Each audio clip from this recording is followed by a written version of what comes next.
Assalamualaikum warahmatullahi wabarakatuh.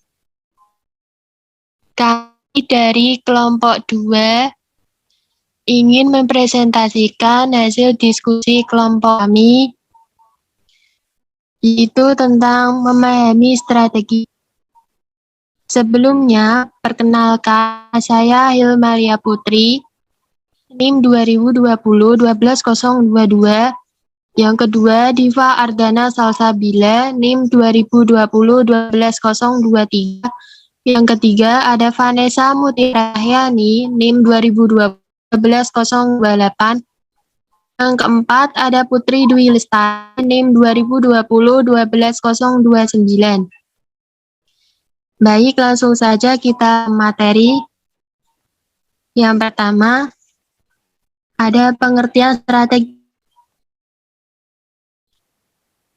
Sistem pengendalian manajemen merupakan alat untuk implementasikan strategi. Tiap organisasi memiliki strategi yang berbeda-beda, dan pengendalian harus disesuaikan dengan syarat strategi spesifik. Nah, pengertian strategi sendiri adalah rencana-rencana untuk mencapai tujuan organisasi. Tujuan usaha ditentukan pemimpin manajemen puncak atau Chief Executive atau CEO. Perusahaan disangkut dengan mempertimbangkan nasihat yang diberikan oleh manajer nilainya, dan biasanya kemudian diratifikasi oleh direksi. Tujuan perusahaan bisa berupa yang pertama, ada profitabilitas. Profitabilitas atau biasa yang disebut ROI terdiri atas persentase profit margin dan investment turnover. Profitabilitas lebih mengacu pada profit jangka panjang dari suatu periode dalam 1 tahun atau current quarter. Sebab beberapa pengeluaran saat ini bisa jadi menurunkan profit saat ini, tapi dapat meningkatkan profit dalam jangka panjang. Contohnya adalah jumlah yang dikeluarkan untuk iklan atau R&D. Dalam konteks praktis, profitability dimaksud bisa berupa pendapatan atau revenue, jumlah laba maupun presentasi laba. Tujuan profitabilitas. Menurut Kashmir 2015-187, tujuan profitabilitas untuk perusahaan atau pihak luar adalah yang pertama, menghitung atau mengukur keuntungan yang diperoleh perusahaan untuk satu periode tertentu. Yang kedua, menilai posisi laba perusahaan di tahun sebelumnya dan tahun saat ini. Yang ketiga, menghitung pertumbuhan laba dari waktu ke waktu. Yang keempat, menilai jumlah dari laba bersih sesudah pajak dengan modal. Yang kelima, mengukur produktivitas seluruh modal perusahaan yang digunakan, baik berupa modal pinjaman maupun modal sendiri. Selanjutnya ada manfaat profitabilitas. Rasio profitabilitas memiliki manfaat tidak hanya untuk pihak manajemen atau pemilik usaha, tapi juga untuk pihak yang berada di luar perusahaan, khususnya pihak yang memiliki keterkaitan dengan perusahaan. Menurut Kashmir 2015-98, berikut beberapa manfaat profitabilitas. Yang pertama, mengetahui posisi laba perusahaan sebelumnya dibandingkan dengan tahun sekarang. Yang kedua, mengetahui pertumbuhan laba dari waktu ke waktu. Yang ketiga, menginformasikan jumlah laba bersih perusahaan setelah dipotong pajak. Yang keempat, mengetahui produktivitas semua dana milik perusahaan yang digunakan baik dari modal pinjaman maupun modal sendiri. Selanjutnya akan disampaikan oleh Diva Ardana Salsabila. Waktu dan tempat saya silahkan. Selanjutnya adalah jenis-jenis profitabilitas. Yang pertama, gross profit margin. Yang kedua, net profit margin. Yang ketiga, profit margin. Yang keempat, return on investment atau ROI, dan return on asset atau ROA. Dan yang terakhir adalah return on equity. Yang pertama, gross profit margin. dipergunakan untuk mengukur kemampuan perusahaan dalam menghasilkan laba melalui persentase laba kotor dari penjualan. Yang kedua, net profit margin dimanfaatkan untuk mengetahui laba bersih dari penjualan sesudah dikurangi oleh pajak. Yang ketiga, profit margin digunakan untuk menghitung laba sebelum pajak dibagi dengan penjualan. Yang keempat, return on investment atau ROI dan return on asset atau ROA digunakan untuk menunjukkan kemampuan perusahaan untuk menghasilkan laba dari aktiva yang digunakan. Dan yang terakhir, return on equity dimanfaatkan untuk menghitung kemampuan perusahaan dalam memperoleh laba yang tersedia bagi para pemegang saham. Memaksimalkan nilai pemegang saham. Pertama, istilah memaksimalkan menyiratkan bahwa selalu ada cara untuk mendapatkan jumlah maksimum yang dapat dihasilkan oleh sebuah perusahaan. Kedua, meskipun upaya mengoptimalkan nilai pemegang saham mungkin menjadi tujuan utama, namun ini bukan berarti merupakan satu-satunya tujuan bagi banyak organisasi. Tentu saja, jika sebuah perusahaan tidak menghasilkan laba, setidaknya setara dengan biaya modalnya. Dan kecuali perusahaan mampu melakukan hal tersebut, maka ia tidak bisa dituntut untuk melakukan tanggung jawab yang lain. Risiko. Upaya sebuah organisasi perusahaan untuk meningkatkan profitabilitas sangat dipengaruhi oleh kemauan pihak manajemen untuk mengambil risiko. Tingkat pengambilan risiko sangat bervariasi, tergantung pada kepribadian atas masing-masing individu di jajaran manajemen. Akan tetapi, selalu ada batas atas. Sejumlah organisasi perusahaan secara terang-terangan menyatakan bahwa tanggung jawab utama manajemen adalah menjaga aset-aset perusahaan, sedangkan profitabilitas menjadi tujuan yang kedua. Definisi risiko yang dikenal dalam dunia bisnis pada dasarnya ada beberapa. Namun, secara umum dapat ditarik garis besar bahwa konsep risiko selalu dikaitkan dengan adanya ketidakpastian pada masa yang akan datang. Definisi risiko secara lebih spesifik dapat diartikan sebagai adanya konsekuensi yang muncul sebagai dampak adanya ketidakpastian, sehingga memunculkan dampak yang merugikan bagi pelaku usaha. Sebaliknya, bila konsekuensi yang memunculkan dampak ini dianggap menguntungkan, maka hal tersebut tidak dapat disebut sebagai sebuah risiko. Konsekuensi positif ini lebih dianggap sebagai keuntungan yang diharapkan. Risiko seperti ini pada dasarnya memang selalu ada dalam kehidupan sehari-hari. Hanya saja, intensitasnya akan meningkat ketika Anda melakukan kegiatan bisnis. Apalagi ketika menginginkan keuntungan atau hasil yang besar, maka risiko yang harus dihadapi juga akan semakin besar. Kondisi seperti ini dikenal sebagai high risk, high return. Selanjutnya adalah pendekatan multiple stakeholder. Organisasi-organisasi terlibat dalam 3 jenis pasar. Yang pertama, pasar modal atau capital market. Yang kedua, produk atau produk market. Dan yang ketiga, pasar faktor atau faktor market. Sebuah perusahaan mencari dana melalui pasar modal atau capital market, di mana para pemegang saham publik merupakan konstituennya yang sangat penting. Perusahaan menjual barang dan jasa di pasar produk atau produk market, di mana para konsumenlah yang menjadi konstituennya.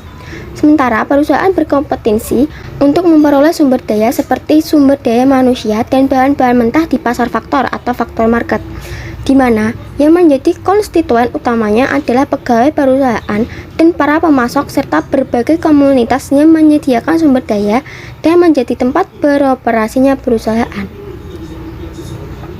Sesuai dengan apa yang diperoleh dari 3 pasar tersebut, organisasi memiliki tanggung jawab terhadap para pemangku kepentingan tersebut, yaitu para pemegang saham, konsumen, para pegawai, para pemasok, dan masyarakat. Idealnya, sistem pengendalian manajemen harus mengidentifikasi tujuan-tujuan dari setiap kelompok ini dan mengembangkan sistem nilai atau scorecard untuk mengawasi atau menilai kinerjanya. Jenis-jenis risiko bisnis. Yang pertama adalah risiko strategik. Risiko strategik merupakan risiko atau ketidakpastian yang diakibatkan dari kurang matangnya strategi dalam menjalankan bisnis. Ada banyak bisnis yang kini berkibar sukses di penjuru dunia, namun seringkali kita tidak tahu betapa beratnya masa-masa yang mereka hadapi ketika membangun sebuah bisnis. Contohnya, bisnis Aqua yang dahulu sempat tidak diterima di pasar karena bisnisnya hanya menjual air putih yang ditempatkan dalam kemasan. Namun sekarang, siapa yang tak kenal perusahaan tersebut? Strategi sangat dibutuhkan dan dipersiapkan dengan matang. Kita juga harus mengetahui strategi jika ada pesaing yang mengancam bisnis. Contohnya, perusahaan ponsel model A yang sempat terkenal di segala penjuru. Namun, setelah kedatangan sistem operasi tersebut, perusahaan ponsel A tidak menggunakan sistem operasi terbaru. Maka, terjadi kerugian besar karena pada masa tersebut sistem operasi terbaru sedang menjadi kebutuhan pasar. Pada keadaan tersebut, hal apa yang harus dilakukan oleh perusahaan? Solusinya, pada intinya, kita harus mempersiapkan strategi apa yang akan kita jalankan ketika kita akan atau sedang membangun bisnis, agar nantinya dapat berjalan di jalur yang benar dan sesuai dengan tujuan yang kita inginkan, sehingga dapat meminimalisir kerugian yang ditimbulkan. Yang kedua adalah risiko kepatuhan. Resiko kepatuhan berarti resiko atau ketidakpastian yang disebabkan karena ketidakpatuhan terhadap peraturan, regulasi atau hukum yang diterapkan pemerintah setempat secara tertulis maupun tidak tertulis. Resiko kepatuhan dalam berbisnis contohnya di suatu daerah melarang kegiatan bisnis yang bertema dengan permainan anak seperti PlayStation karena dapat menyebabkan anak malas belajar. Maka, jika Anda memiliki bisnis rental PlayStation, sebaiknya dimusyawarahkan dengan pemerintah setempat terlebih dahulu. Dapat saja mereka meminta beberapa syarat agar bisnis tetap dapat dijalankan. Jika tidak pun, harus melakukan revolusi dalam bisnis. Jika tidak mematuhi peraturan daerah setempat, maka bisnis tersebut akan merugi karena dapat saja terkena denda dari pemerintah setempat. Solusinya, sebaiknya jika kita ingin membangun bisnis, bangun secara bertahap dan pelajari tentang bisnis dengan masa depan yang panjang. Pelajari manfaatnya serta kerugian yang dapat ditimbulkan bagi masyarakat sekitar maupun kerugian lain yang sudah tertera pada hukum dan adat istiadat yang berlaku. Yang ketiga adalah resiko operasional. Resiko operasional lebih mengarah pada sebuah kegagalan yang sangat tidak diharapkan dan biasanya terjadi dalam kegiatan sehari-hari di dalam perusahaan.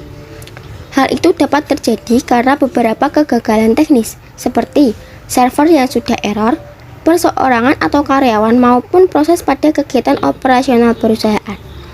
Dalam beberapa kasus, resiko operasional biasanya memiliki lebih dari satu penyebab. Sebagai contoh, salah satu karyawan yang menulis jumlah salah dalam sebuah cek atau pembukuan keuangan perusahaan.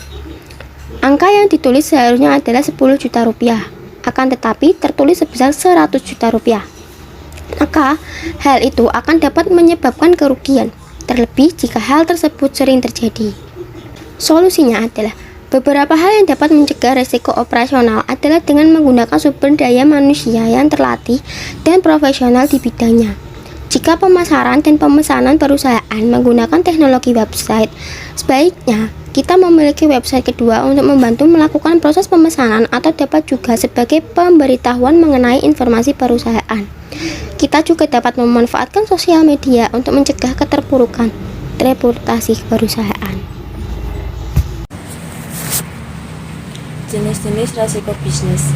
Yang keempat ada resiko finansial. Resiko ini dalam istilahnya sering juga dikaitkan dengan biaya ekstra atau kerugian pemasukan perusahaan. Namun, kategori resiko finansial biasanya lebih mengacu secara khusus terhadap arus masuk dan keluar uang dalam perputaran bisnis. Yang kelima, resiko reputasional. Reputasi dapat dibilang sebagai nama baik perusahaan. Jika nama baik perusahaan hancur atau reputasinya buruk, tentu hal tersebut akan menyebabkan kerugian, yaitu ketidakpercayaan pelanggan terhadap bisnis. Jika reputasi perusahaan rusak, akan mengalami kerugian dalam waktu singkat. Seperti klien yang tentu akan mulai ragu dengan bisnis tersebut. Lalu pekerja yang bekerja di perusahaan akan menurun moralnya, bahkan akan memutuskan untuk pergi meninggalkan perusahaan. Pemasok juga mulai tidak menawarkan produk dan jasanya kepada perusahaan. Konsep strategi. Strategi mendeskripsikan arah umum yang akan dituju suatu organisasi untuk mencapai tujuannya. Setiap organisasi yang dikelola dengan baik memiliki satu strategi atau lebih. Walaupun mungkin tidak dinyatakan secara eksplisit, perusahaan mengembangkan strateginya dengan mencocokkan kompetensi inti dengan peluang bisnis. Strategi dapat ditemukan pada dua tingkatan. Yang pertama, strategi untuk organisasi keseluruhan, dan yang kedua, strategi untuk unit bisnis dalam organisasi. Dua tingkatan strategi.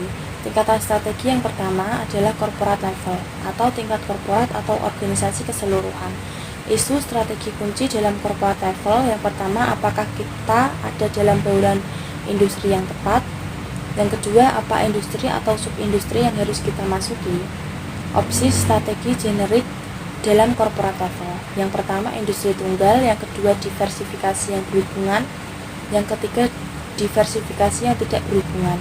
Tingkatan organisasi primer yang terlibat adalah kantor korporat. Yang kedua, business unit level atau tingkat unit bisnis. Isu strategi kunci yang ada dalam business unit level. Yang pertama, apakah yang seharusnya menjadi misi dari unit bisnis tersebut? Yang kedua, bagaimana unit bisnis harus bersaing untuk mewujudkan misinya? Opsi strategi generik yang pertama, membangun, yang kedua mempertahankan, yang ketiga memanen, yang keempat menjual, yang kelima biaya rendah, yang keenam diferensiasi. Tingkatan organisasi primer yang terlibat dalam bisnis unit level adalah kantor korporat dan manajer umum unit bisnis. Strategi level korporasi. Strategi korporat adalah mengenai keberadaan di tengah-tengah bauran bisnis yang tepat. Oleh karena itu, strategi korporat lebih berkenaan dengan pernyataan di mana sebaiknya bersaing, dan bukannya bagaimana bersaing dalam industri tertentu yang merupakan strategi unit bisnis. Berkaitan dengan strategi tingkat korporat, perusahaan dapat diklasifikasikan ke dalam salah satu dari 3 kategori, yaitu 1. Perusahaan dengan industri tunggal beroperasi dalam satu lini bisnis.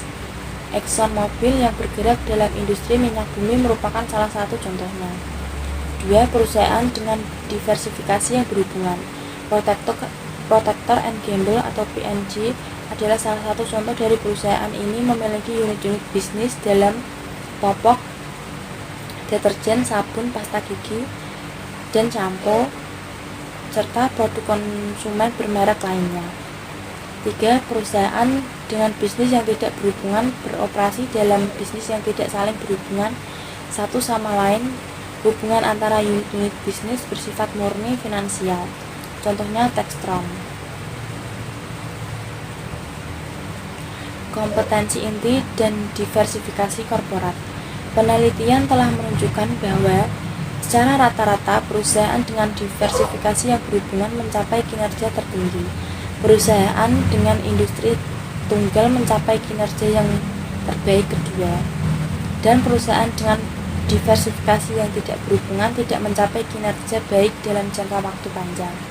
Hal ini disebabkan karena markas besar korporat dalam perusahaan dengan diversifikasi yang berhubungan memiliki kemampuan untuk mentransfer kompetensi inti dari satu unit bisnis ke unit bisnis yang lain. Yang selanjutnya yaitu strategi unit bisnis. Persaingan antar perusahaan dengan diversifikasi tidak berlangsung pada tingkat korporat.